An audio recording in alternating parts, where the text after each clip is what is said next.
কেইদিনমান আগতে মই উদালগুৰিত গৈছিলোঁ। মই ৰাইজক সুধিলোঁ যে অৰুণোদয় কোনে কোনে পাইছে হাত উঠাওক। অকণমান মানুহে হাত উঠালে। কিন্তু মই যদি নলবাৰীত গৈ সুধো যে অৰুণোদয় কিমানে পাইছে, চবেই হাত উঠায়।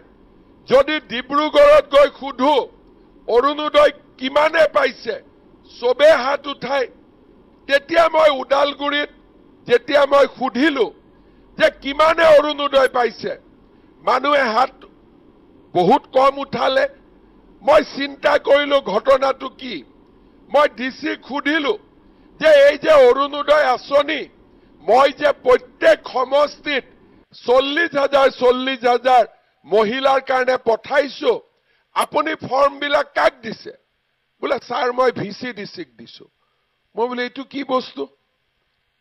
বোলে মই ভিচি ডিচিক দিছোঁ ছাৰ। মই বোলে ফৰ্ম আপোনাক দিলোঁ দুখীয়া মানুহক দিবৰ কাৰণে।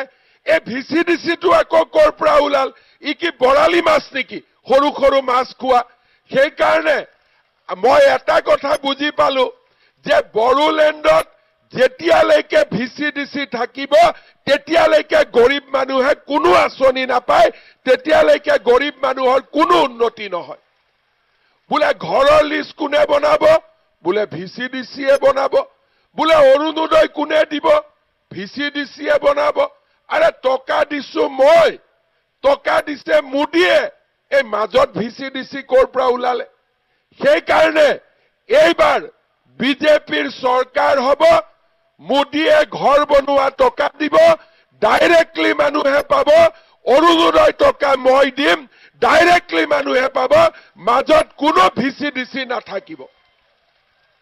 আমাৰ অসমততো ভিচি ডিচি নাই, নলবাৰীত ভিচি ডিচি নাই, বৰপেটাত ভিচি ডিচি নাই, যোৰহাটত ভিচি ডিচি নাই, ডিব্ৰুগড়ত ভিচি ডিচি নাই। তাত সকলোৱে অৰুণোদয় পায়। অৰুণোদয় এতিয়া আমি মাহত 1250 টকা দি আছো। জানুৱাৰী মাহৰ পৰা অৰুণোদয়ৰ মানুহে গেছ কিনিলে আৰু 250 টকা পাব। তাৰ মানে অৰুণোদয় 1500 টকা হ'ব। এতিয়া এই টকা যদি মোৰ বড়োলেণ্ডৰ মায়ে নাপায়, বড়োলেণ্ডৰ বাইদেৱে নাপায়, বড়োলেণ্ডৰ ভণ্টিয়ে নাপায়, আমাৰ মনবিলাক বেয়া হৈ থাকিবনে নাই? এতিয়া ফৰ্ম লৈ কাজিয়া। ডিচিক সুধিছোঁ, বোলে ছাৰ ফৰ্ম ভিচি ডিচিয়ে লৈ গ'ল, অমুকে লৈ গ'ল, তমুকে লৈ গ'ল। এইটোতো ঠিক কথা নহয়।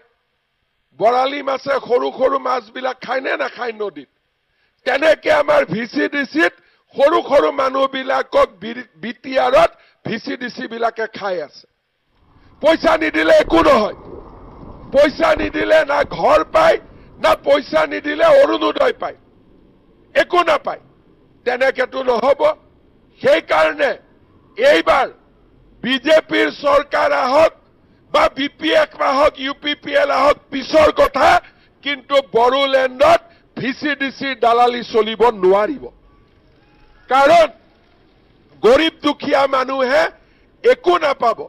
প্ৰধানমন্ত্ৰীয়ে ঘৰ বনাব টকা দিয়ে, ঘৰ বনোৱা টকা একাউণ্টত যাব লাগে, বোলে ইয়াতে ভিচি ডিচিয়ে ঘৰ বনাব। আৰে গৰীব মানুহৰ পইচা আমি গৰীবক দিব লাগিব নে আমি ভিচি ডিচিক দিব লাগিব? সেইকাৰণে বড়োলেণ্ডত বিটিআৰত যদি পৰিৱৰ্তন লাগে তেতিয়াহ'লে আমি কাক ভোট দিব লাগিব?